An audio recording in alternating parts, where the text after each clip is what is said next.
casa do Senhor. E agora nós estamos aqui, na casa do Senhor, que é também casa de irmãos, de irmãs, é um lugar onde o povo de Deus se encontra para celebrar a sua fé e a sua esperança. Nesse tempo de férias, aqui em Aparecida, muitos eventos. Agora, por exemplo, nós estamos tendo a pós-graduação em Mariologia. O padre Nil, entre tantos outros, está participando desse momento que começou há 2 anos atrás. A primeira turma está se formando agora e a segunda turma está iniciando. É o caso do padre Nilton, que está conosco. Temos também muitos outros encontros e entre eles muita gente já chegou para a nossa Romaria da Campanha dos Devotos em Aparecida. Quem de vocês que veio para essa Romaria? Levanta a mão aí, o pessoal da Campanha dos Devotos. Olha só, já veio para a Romaria, né? Desde hoje nós já estamos em clima de encontro de irmãos e irmãs missionários com o Santuário Nacional. É a razão de ser da Campanha dos Devotos. E hoje é o dia oracional para nós aqui. Todo dia nós rezamos em Aparecida, todo dia. Aparecida é um lugar especial de oração, mas o dia 12 é um dia mais que especial, porque é o dia de Nossa Senhora. E faltam só 3 meses, a partir de hoje, para a grande festa de Nossa Senhora, que esse ano vai nos lembrar da necessidade da restauração, de renovação, de vida nova. É o tema da novena esse ano. Em Jesus, com Maria, restauramos a vida. E a palavra de Deus hoje nos ajuda a pensar nesse tema da nossa novena. A primeira leitura desses dias está sendo o profeta Oséias. O profeta Oséias tem uma história muito interessante. Ele era casado com uma prostituta. No tempo de Oséias, havia uma prostituição sagrada. É isso mesmo, não se assuste não. Prostituição sagrada. E a mulher dele era uma dessas prostitutas do templo. E Oséias amava essa mulher muito. E ele comparava o amor que ele sentia por essa sua esposa com o amor de Deus pelo seu povo. Olha só o trecho bonito de hoje, começa dizendo assim: quando Israel era criança eu já o amava, e desde o Egito chamei o meu filho. Deus sempre amou a humanidade, criou o céu e a terra, criou o homem e a mulher à sua imagem. A frase que hoje Oséias diz para nós, desde o Egito chamei o meu filho, nos lembra quando José e Maria retornaram do Egito, trazendo o menino Jesus, que já era um menino bem crescidinho, né? Porque eles tiveram que fugir para que Jesus não fosse morto. Então José e Maria, nós podemos dizer assim, eles restauraram a história do povo de Israel ao fazer esse gesto de ir para o Egito e voltar do Egito. Olha só como é que a palavra de Deus ela vai envolvendo as pessoas. E no Evangelho nós estamos lendo Mateus. Mateus é um judeu. Ele era cobrador de impostos, nós sabemos, né? E Jesus o chamou e ele então seguiu Jesus e se tornou um apóstolo. E ele conta a história de Jesus para poder converter os seus conterrâneos, os judeus. Por isso, no Evangelho de ontem, Jesus dizia para os seus assim, olha, não vão para outras terras não, ficam aqui. Não vai para Samaria, não vai para lugar nenhum, fica aqui. Por quê? São os meus irmãos judeus que eu quero converter. Muito bem. Mateus então vai descrevendo o relacionamento de Jesus com a humanidade. Primeiro, ele nasceu pessoa humana, né? É o homem Deus e é o Deus homem. Ele assumiu uma missão. Qual missão? Aquela que o Pai lhe deu.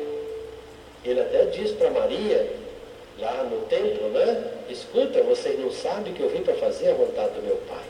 E a vontade do Pai era que Jesus restaurasse as vidas fez depois que ele foi batizado? Ele curou doente, perdoou pecadores, né? Foi comer na casa dos pecadores, tanto que os seus conterrâneos que cuidavam da religião do templo ficaram até escandalizados com Jesus. Olha que ele vai comer na casa de pecador. Onde já se viu isso? E outros diziam, mas nós conhecemos, sabemos quem ele é. De onde que veio essa sabedoria toda? Então Jesus, ele causou como nós falamos hoje, um impacto no seu povo. Mas Jesus não tinha a intenção de ser nenhum popstar, de ficar famoso, porque ele tinha uma missão, e essa missão ele devia cumprir. Para isso, ele também chamou colaboradores, companheiros, e formou um grupo de missionários com ele, de discípulos, de apóstolos. E o trecho de hoje, Jesus envia então esses que ele escolheu para realizar uma missão. Interessante, quando a gente fala de missão, a gente pensa logo em reza, né? Reza, catequese.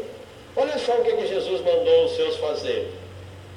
Em vosso caminho, anunciai, o reino dos céus está próximo. Então, ele disse para os seus assim, olha, vocês vão andando por aí, andem e digam que o reino dos céus está chegando. Quais os sinais de que o reino dos céus está chegando? Eles tinham que fazer alguma demonstração disso. Olha o que Jesus fala.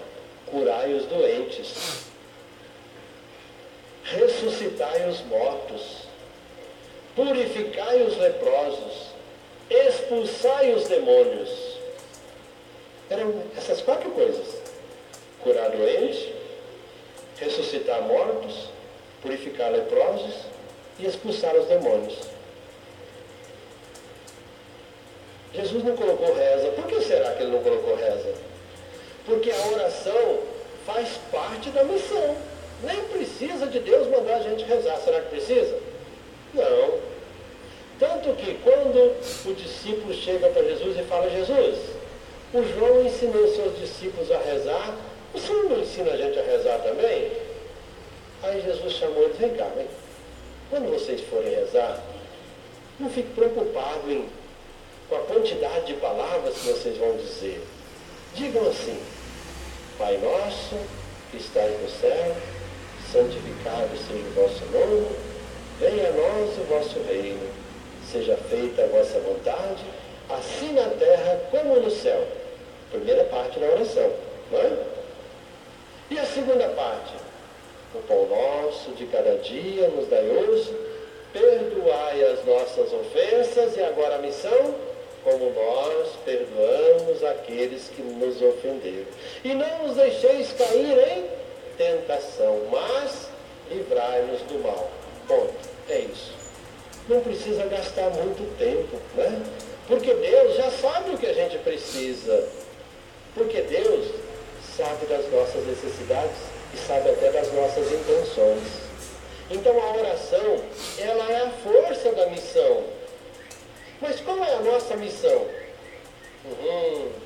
Restaurar a vida, curar doente, ressuscitar os mortos, purificar os leprosos, expulsar os demônios. Por quê, gente? Porque os demônios são os inimigos. Jesus foi um dia lá para a banda de Gerasa e encontrou 2 homens que estavam possuídos por uma legião de demônios, né? Eram muitos demônios juntos. E eles ficaram bravos com Jesus. Então Jesus falou, tá bom, vão lá para os porcos, né? Vai lá para os porcos. Depois o povo daquela cidade ficou bravo com Jesus, por quê? Porque Jesus acabou com a economia deles, né? Todos os porcos morreram afogados. A palavra de Deus, então, ela vai nos dizendo da nossa missão. Qual missão? Esse ano aqui no Brasil, nós estamos no ano do laicato. A gente fica muito preocupado, às vezes, com o leigo na igreja. Leitores, ministros da Sagrada Comunhão, catequistas. Isso é muito bom, é necessário, é preciso. Mas onde de fato o leigo vai realizar a sua missão? Curando doentes, ressuscitando mortos, olha, expulsando demônios. A igreja, nos seus documentos, diz assim: é lá, na sociedade, transformando as realidades sociais. Para encerrar nossa reflexão, nós podemos dizer assim, olha, essas 4 situações que Jesus hoje diz para os seus discípulos: curar doentes, ressuscitar mortos, purificar leprosos, expulsar demônios, formam um conjunto que a gente pode dizer assim, praticar a caridade, não é? Caridade. Curar o doente, ressuscitar mortos. Mas ressuscitar mortos? Gente, tem muita gente que está morto vivo, não está? Está lá morto pela droga, né? Está morto pelo desânimo, está morto às vezes pela preguiça, né? Pela omissão. É porque tem muita gente que é malandro também. A gente tem que levar isso em conta, não é verdade? Tem muita gente que está por aí afora, né? Olha, dá uma esmolinha, mas o bolso está cheio, a gente sabe disso, né? Contra esses a gente não precisa ter dó não, né? Quem usa da bondade nossa para se enriquecer, e tem gente que faz isso. Vocês conhecem, eu conheço, nós conhecemos, né? Esses não precisam de caridade. Por quê? Porque são maldosos, são mal intencionados. Mas tem aqueles que de fato precisam da nossa caridade. E caridade na sociedade tem um nome técnico que se chama justiça social. Não é? Se as pessoas estão doentes, para onde que elas devem ir? Para o hospital. E muitas ficam doentes por quê? Porque não tem água tratada, não é verdade? Porque não tem comida suficiente, porque não, nesse tempo de frio agora não tem roupa. Imagine só, crianças com frios, pessoas idosas, vai fazer o quê? Vai ficar doente. Então, a caridade, que nós chamamos de caridade no mundo religioso e espiritual, na sociedade ela tem um nome, justiça. Se está faltando roupa, está faltando remédio, está faltando escola, está faltando trabalho, então é sinal que a caridade não está acontecendo. E aí é que entra a missão do cristão, da cristã, claro, sustentados pela oração. Nunca deixe de rezar. Quem deixa de rezar vai fechando devagarzinho a porta do céu, né? Santo Afonso diz assim: quem reza se salva, não é? Quem reza se salva. Então, nunca deixe de rezar, mas não se esqueça de ser caridoso, de ser caridosa, de prestar a sua ajuda, de prestar a sua solidariedade. Essa é a nossa principal missão. E que Nossa Senhora, aquela que é caridosa conosco, né? Ela nos ajude também a sermos caridosos com os nossos irmãos e irmãs. Vamos continuar rezando. Agora nós vamos fazer a oração da comunidade e a resposta nossa vai ser assim: Senhor, Deus de bondade, atendei-nos. Digamos: